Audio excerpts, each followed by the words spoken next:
Good morning, class 11. Welcome back. So today we are going to begin our story, to build a fire, right? So far we have been doing a lot of fixed prepositions, and then I think you would have done a poem, Crossing the Bar, right? Now this story, to build a fire, is a long story. So that's why I have taken the responsibility to do it with you, and the story can at times get boring because this is very difficult, but an interesting story. I will try to make it as interesting as possible, but then you will have to listen to every single line and every single sentence with full concentration, because this story might look very simple, but it will leave you with a very strong message that all of us need to adopt to while we move forward in our life. To Build a Fire is a story written by Jack London, right? It is written right on the board. We have very few characters in this story.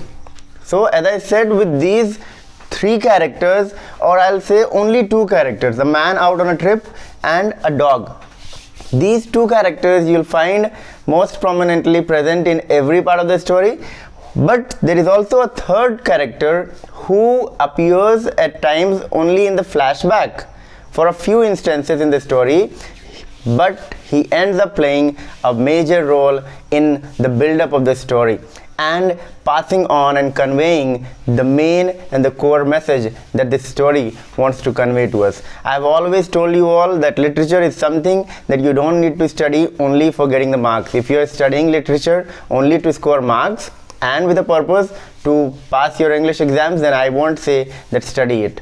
Just follow the summary, give your exams and pass. But if you're learning something from literature, that is what helps you grow as a person, because you have to choose certain subjects in your life with which you can always connect and you can feel that you are a part of that. That's why I always tell you that take interest in history, because history is something that always connects you to your past and it helps you be in the present as well, right? So To Build a Fire is a story that might look very simple, and the build-up of the story might look at times boring and the same thing again and again, a repetition of the similar kind of incidents, but every incident is a build-up to something big. That's what this story is. The title is To Build a Fire. The story revolves around one single person and the consequences that person has to face because of his decisions that he takes in our life. We all are humans. We have to make choices. We have to take decisions in our life. But what impact will that decision leave on our life? That is what we always need to think. And not only our lives, people around us, anything around us, be it the environment, be it your relatives, be it your friends, and anyone around you, what impact your decision can have on those people is what is going to always matter. Hence, before you move forward, if there is one person who is giving you an advice regarding something, you always stop, ponder over it, and then move on. Whether to accept that person's idea, whether to accept that person's views is worth or is it not, right? This session, since it is an introductory session, it will be a short one, but I will tell you the crux of the story and what this story is going to offer us. So open to the book, page number 34. We will read a little about the author and then we will proceed forward and begin our story.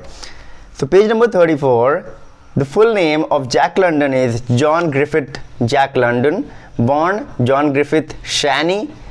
His initial name was this, January 12, 1876, November 22, 1916. He was an American novelist, journalist and a social activist. So he is an American novelist, he is also a socialist, and he is the person who talks about the issues that exist in the American society. A pioneer in the burgeoning world of commercial magazine fiction, he was one of the first fiction writers to obtain worldwide celebrity from his fiction alone. So he writes fictional stories, but he writes it in such a beautiful way that you will end up believing that maybe you are one of the characters of his story. That's what the beauty of Jack London's work and his novels is, extensively translated of American authors. He is one of the most translated authors all around the globe.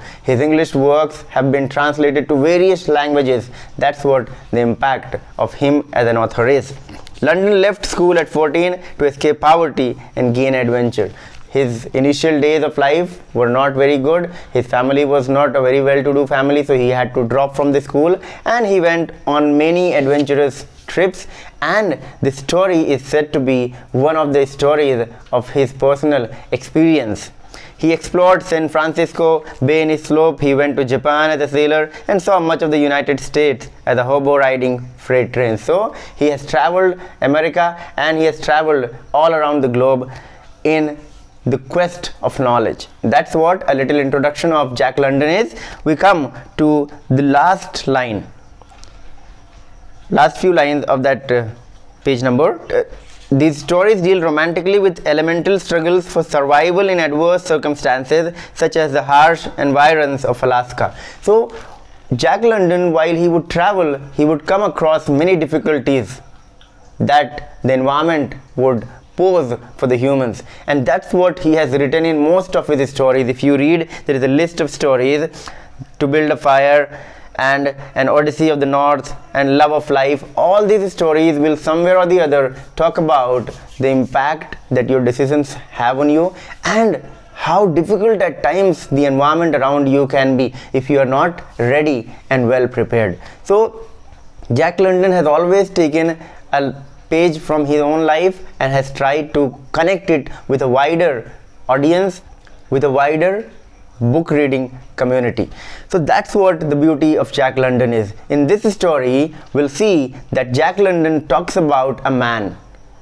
There is a man, we don't know his name, we only know him as the person who is on an adventurous trip. Along with him, he has a dog. Right? So this man is a young man. He is not an old man. He is a young man. He is accompanied by a dog, his pet dog. He is traveling. But the problem with this man is, he thinks that he knows everything. And this is the attitude of humans that always lead to our downfall. When we start thinking that we are superior, we are supreme, and the advice of the others and the suggestions of the others, that has no value, that will one day or the other bring you into trouble. We should always be open to suggestions. Whether we accept it, whether we follow that, that's up to us. But at least you should be open to suggestions, and at times what happens, always give a second thought to everyone's advice, that whether this advice is worth accepting or not. At times what happens, there are people who have lived life, who have had the experiences of life, they give us suggestions. It can be our parents, it can be our friends, it can be our relatives. Most of the times we end up neglecting their advices, especially when we talk about the people who are older than us. We neglect their advices and suggestions by just generalizing that they are orthodox people and they have orthodox beliefs, and we should not accept it and apply it to our life. But we have to think that if they have lived life, if they have seen people, if they have met people and have been through circumstances, obviously they know more than us.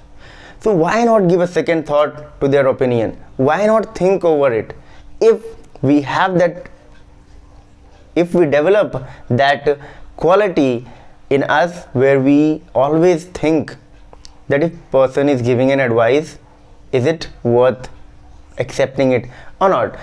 I don't say that you always have to accept everyone's advices. No, you must have your own personality, you must have your own decisions. But then at times when the gut feeling says that if I accept this decision, or if I accept this opinion of that person and apply it to my life, maybe things can be better for me. There is no problem in accepting it, because we all are humans and no man is an island. We all are not self-sufficient. We always need help of people. We need suggestions of people. So To Build a Fire is one story where we have a man. This man is very stubborn. He feels that he knows everything about that place where he is traveling. Though he knows nothing, he is very new to that place, but still he prefers to neglect and avoid the suggestion given by the native of that place, an old man. He's traveling. Along with him there is only a dog and no one else, but still he prefers to do what his heart says, and he neglects a person who has already been to that place, who is much familiar to the dangers of that place. He neglects that person's advice. When we travel to a place, we are very new to a place, what do? Now we have facilities, we have Google, we have a lot of magazines, we have a lot of facilities that are available that help you have knowledge about that particular area. But when you don't have these facilities, supposing you reach a place where you don't have the facility of internet, where you are not aware where the hotels can be, where the facilities that are basic needs of human life can be, what do? The basic way is to go and ask people. Now, if you have been to a place where you are very new and you don't have any idea about that place, then what happens? We always should go and meet people, ask them, and that is the ideal way to do. But if you are not asking and there is one person who is suggesting you that please don't travel on this road, it can be dangerous. Or even if you are traveling, then I would suggest you that have a few people with you, so that if you fall into a trouble, they can prove to be helpful. What happens? You neglect that. And when you neglect it, maybe that person who had lived at that place for so many years had gone through similar kind of experience, but you neglected that person's advice, and then what happens? When you fall into trouble, then you will reflect back to that person's advice. But then will it be worth doing? Will it be worth reflecting back on his advice? I don't think it is going to be, because if you've fallen into trouble, the help won't come. And this is what happens with this man in the story to build a fire. He is on an adventurous trip. Along with him, he has a dog. Other friends of his have traveled from a different route. They are already at their destination, but he preferred to take a route with which he was not familiar. But his zeal of exploring more and being adventurous is what led him to go a different way. He was traveling, but the weather was intense. It was very cold. He meets a man while he was on that trip. The man suggested him various measures that he should adopt in order to keep himself safe.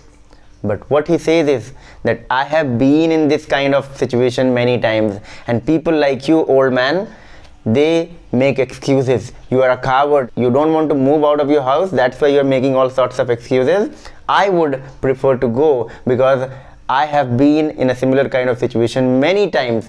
But to tell you, he was in that place traveling for the very first time. Now what happens? The human tendency is we start drawing comparisons.